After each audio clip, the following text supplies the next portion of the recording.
আসসালামু আলাইকুম। কেমন আছেন সবাই? এই কাজটা কেমন হয়েছে অবশ্যই জানাবেন সবাই কমেন্টে।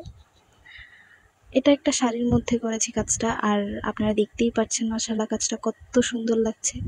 যদিও শাড়ির পুরো কাজটা এখনো শেষ হয়নি, কিন্তু অনেকেই দেখছিলাম বড় ফুল কিভাবে সেলাই করবেন সেটা নিয়ে খুব দ্বিধাদ্বন্দ্বে থাকেন। সেজন্য ভাবলাম আজকে একটু শেয়ার করি। আমি নিজেও বড়, বড় ফুল সেলাই করতে বা বড় কোনো কাজ সেলাই করতে খুবই ভয় পাই এখনো। কারণ কাজ করতে একে তো অনেক সময় লাগে, তারপরে কোন সেলাই দিয়ে করব সেটাও বুঝতে পারি না। খুবই মুশকিলে পড়তে হয়। তো যাই হোক, এখন হচ্ছে আমি এই কাজটাতে হচ্ছে খুব সিম্পল কাঁথা স্টিচ দিয়েই করেছি। কিন্তু কাজটা করতে বেশ সময় লেগেছে। আমি ১ম এ ভেবেছিলাম হয়তো কাঁথা স্টিচ দিয়ে করলে কাজ সহজে শেষ করে ফেলতে পারবো। কারণ কাঁথা স্টিচ সেলাইটা তো খুব সহজ। কিন্তু আসলে ভরাট কাজ করতে গেলে অনেক সময় লাগে। সেটা যেকোনো সেলাই হোক। আর কাঁথা স্টিচেও অনেক সময় লেগেছে। যাই হোক, এখানে আপনারা দেখুন আমি খুব সিম্পল ভাবে হচ্ছে ১ম এ বড় করে এঁকে নিয়েছি। তারপর একেকটা পাপড়ি কাঁথা স্টিচ দিয়ে সেলাই করে নিচ্ছি। এখানে আমি ২ টা শেডে ফুলটাকে সেলাই করতেছি। ১ম হচ্ছে একটা হালকা ক্রিম কালারের সুতা ব্যবহার করেছি। ক্যামেরাতে হয়তো সুতাটার কালার ভালোভাবে বোঝা যাচ্ছে না, রিয়েল কালারটা আসছে না। কিন্তু এটা একটু সাদা দেখাচ্ছে, কিন্তু হালকা একটু ক্রিম কালারের হবে।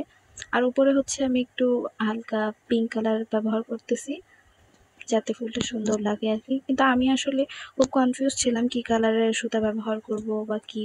তো কাজ করার সময় যেটা মানে সামনে পেয়েছি সুতা, ওটা দিয়ে কাজ করেছি। আসলে আমার কোনো প্ল্যান ছিল না তেমন যে এই সুতা দিয়ে কাজ করব বা কি। তো যেটা পেয়েছি সেটাই করেছি। আর এটা মেরুন কালারের একটা শাড়ি, কালারটা খুব সুন্দর শাড়ির। এটার মধ্যে যে কোনো কালারই হচ্ছে খুব সুন্দরভাবে ফুটে ওঠে।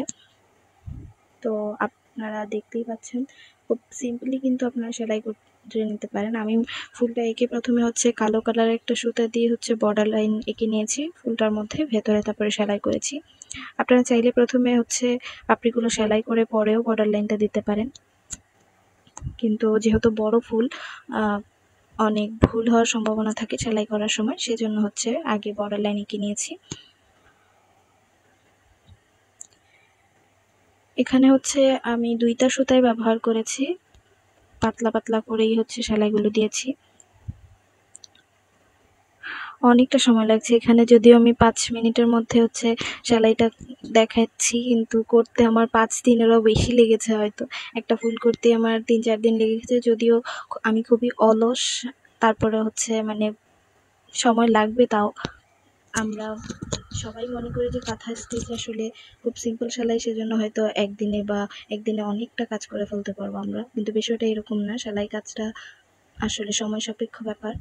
সব কাজেরই হচ্ছে ভালো একটা ফিনিশিং, সুন্দর একটা আউটলুক পেতে হলে আস্তে ধীরেই কাজটা করতে হবে। আপনারা অনেকেই দেখলাম যে কমেন্ট করতেছেন সেলাই পারতেছেন না, এটাও অনেকের হচ্ছে সেলাই করার পরে সেলাইগুলো হচ্ছে হালকা হয়ে যাচ্ছে, ছুটে ছুটে আসছে।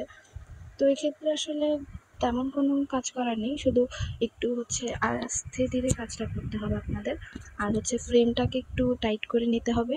ফ্রেমটা আমি জানি কাজ করার সময় অনেকবারই হচ্ছে লুজ হয়ে যায়। তো আপনাদেরকে প্রত্যেকবারই হচ্ছে ফ্রেমটাকে একটু টাইট করে নিতে হবে। না হলে সেলাই করার পর অবশ্যই সুতার কাজগুলো একটু কুঁচকে যাবে। আর তাছাড়াও এখন আপনারা দেখতেই পাচ্ছেন যে শাড়িটা অনেক কুঁচকে আছে। কাজ করার সময় আসলে কাপড়ের এই অবস্থাই হয়। তো আপনার কাজ করার পরে এটাকে একটু ধুয়ে তারপর আয়রন করে নিলে সব ঠিকঠাক হয়ে যাবে। এটা কোনো ব্যাপার না। কিন্তু হ্যাঁ, অবশ্যই ফ্রেমটার দিকে খেয়াল রাখতে হবে। নাহলে কাজ অবশ্যই একটু এলোমেলো হয়ে যাবে। আর তাছাড়া সেলাইগুলো হচ্ছে আপনারা একটু কাছাকাছিই দিবেন। খুব একটা ফাঁকা ফাঁকা রেখে দিবেন না, তাহলে দেখবেন যে খুব সুন্দরভাবে ফুটে উঠবে সেলাইটা। আশা করছি আপনাদের আর কোনো প্রবলেম হবে না। এই আজকের ভিডিওটা দেখে আপনারা বুঝতে পেরেছেন কিভাবে করতে হবে। আর কাজটা কেমন হয়েছে অবশ্যই আপনারা কমেন্টে জানাবেন, এবং যারা নতুন আছেন তারা অবশ্যই চ্যানেলে একটা সাবস্ক্রাইব করে দেখবেন। আর হ্যাঁ, অবশ্যই আপনাদের যদি আরও কিছু জানার থাকে তাহলে কমেন্ট করে বলতে পারেন। আমি ইনশাল্লাহ ট্রাই করব সবারই রিপ্লাই দেওয়ার। যদি প্রয়োজন পড়ে তাহলে অন্য কোনো ভিডিওতে রিপ্লাই করে দেবো ইনশাল্লাহ। আশা করছি আপনারা সবাই ভালো থাকবেন। আজকের জন্য এখানেই বিদায় নিচ্ছি। আল্লাহ হাফেজ।